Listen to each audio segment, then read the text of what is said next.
topic number 2, my favorite. This is how to establish a healthy routine. Routines are so important for adults and children as they provide a safety structure, and they give us that structure in times of, the world being in the midst of chaos. So successful schedules could never be any more important to have.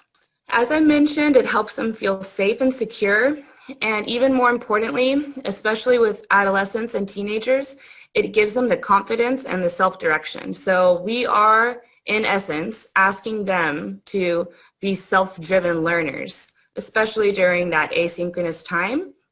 And so helping them build those good habits and being those self-directed young adults is going to be very, very effective for their future.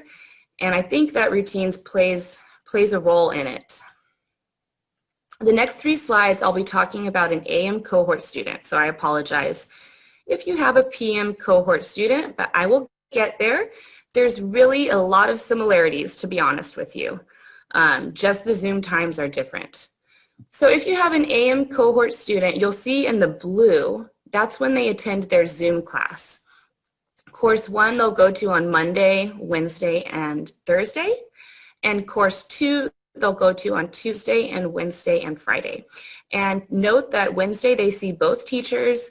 This is so that they can check in with both content areas, make sure that they're not behind in anything for the week. And this asynchronous time, I want to point out, is to be working on assignments. So every single Zoom class, a teacher will give an assignment that will be due in the day after or the following day from there. So students will be working on their assignments during this asynchronous time. Fancy words. Synchronous means Zoom, and asynchronous means homework. It's still important to have a healthy family routine, have a healthy breakfast, wake up, get ready, set goals for the day. The student attends their class through Zoom. They're working on their assignments, and from 11:15 to noon, there's Hey Baylor support time. So if they're working on their assignments and they get stuck, they can go to their teacher at Hey Baylor support time. Have lunch with your family, eat together, discuss the day, and then they should be finishing up their assignments in the afternoon. It's really important to get outside, get moving as much as we can. So I recommend some physical exercise in the afternoons before the family winds down into their chores and dinner time and relax, social interactions or family movie, whatever it may be. But I do recommend that we try to establish healthy bedtime routines, because whether it's an AM cohort or a PM cohort, we know that sleep is very, very important for adults and kids. So as much as we can have a consistent bedtime routine, that will foster success. This is a really helpful document. Once you guys have this presentation, you'll only have to click on that here link to get it.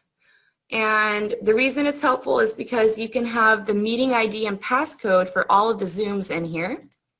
Oh, sorry about that. And also in the afternoon, it might be helpful to take these little brain breaks. And so this was a document that was created by the special education department to help the students have brain breaks in between the direct instruction, and also to streamline and organize all of the Zoom links in one spot, one document. So I wanted to share that with you guys, and you can make a copy of it and adjust it, share it with your child, adjust it for your needs.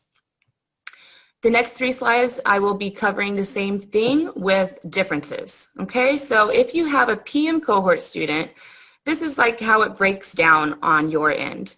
I still recommend having that breakfast and wake up and getting ready before the 9 o'clock marker, because they should be working on their assignments. So much like we feel motivated to do our best on something when we get ready for it, I give that same recommendation for our students to get ready for the day, set their goals for the day, and then jump into their asynchronous learning. They'll probably be working on what's due in the afternoon. So maybe this coming Monday, they might not have much, depending on when the teachers post. but they will have their first class that afternoon, and then they'll know everything that's going on for the upcoming week. Same thing, Wednesday is a wonderful day to check in with both teachers. So the PM cohort goes to the exact same session as the AM cohort on Wednesdays. Both groups are together. And then they'll continue their instruction in the afternoon on Thursday and Friday. Synchronous is Zoom, and asynchronous is homework time. As I reiterated, still continuing to have that healthy breakfast morning routine, the student should seek out help from Hay Baylor Support Time at 11:15 if they're stuck.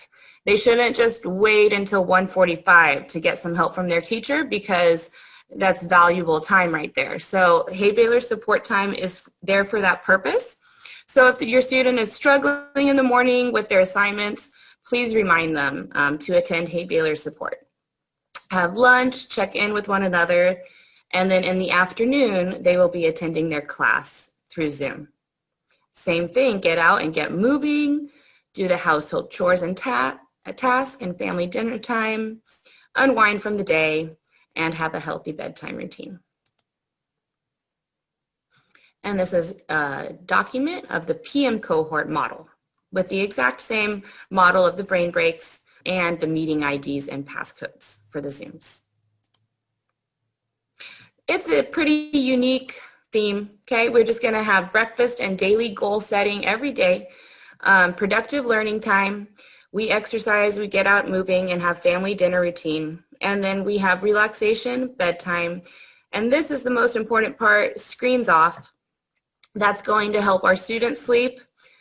If we're not regulating it, we can't expect that they're always going to turn them off and go to bed at that 10 p.m. marker. So sometimes we have to make sure that that's happening so that everybody has healthy sleep.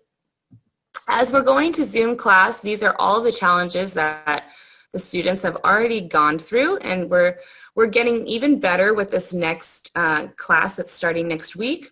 You'll notice that the teachers will have it even more streamlined. So when the student is signing into Zoom, the first thing is make sure it's through Clever. And because of that reason, I recommend that they use the Chromebook. Now they can access Zoom from other devices, but all that I know about the signing in through Clever through the Chromebook is that it's guaranteed that that is going to work. So I recommend to my students, even the ones that like to log on with other things, to please use the high school Chromebooks. It's right there in the top toolbar. There's going to be no failures with it. Or submit a tech ticket. We'll get there. The link will be in Classroom or your student's email. And what's going to be happening with this next 6 weeks is teachers will have the link in Classroom and Google Calendar. And their calendar will be synchronized with their classroom. So as I was showing you guys, this will, just bear with me, this will take me about 6 or so clicks. As I was showing you guys this area where it says if an assignment deadline is coming up, it will appear here. Starting next week, you'll see like the whole calendar there. And there'll be a tab for calendar underneath classwork as well. And so we're really training our students to use Google Calendar. They can click on that Monday and they can click on the Zoom right there. So every single day that they need to attend class, it's going to be in Classroom for them. That's something that the administration was working on streamlining for this next 6 weeks to make it even easier for our students to access Zoom. And so meeting ID and password will be right there where they need it in the Google Calendar and the Google Classroom. And if you guys ever have any issues with your Chromebooks, don't forget about this tech support page that I showed you earlier. You just scroll down to the bottom and there'll be a link for entering a tech support ticket. I have had students do that and they were very, very responsive. It worked out great for them. So I advise your student to check that out if you're having any issues with the technology. Wellness tips for families, as I mentioned, it's important to discuss what's happening in the world with your children. It helps them ease their anxiety about the situation. It helps them cope with what they're struggling with through the situation. Take care of yourselves with healthy exercise, eating, and sleep habits. Little quick review. Synchronous is when they are in a Zoom room, in a class, live instruction. Asynchronous is when they're doing their homework. And it's even more important than homework. What it truly is practice. So as practice makes perfect, students get helpful information from practicing their content. And so please advise them to take the asynchronous work seriously.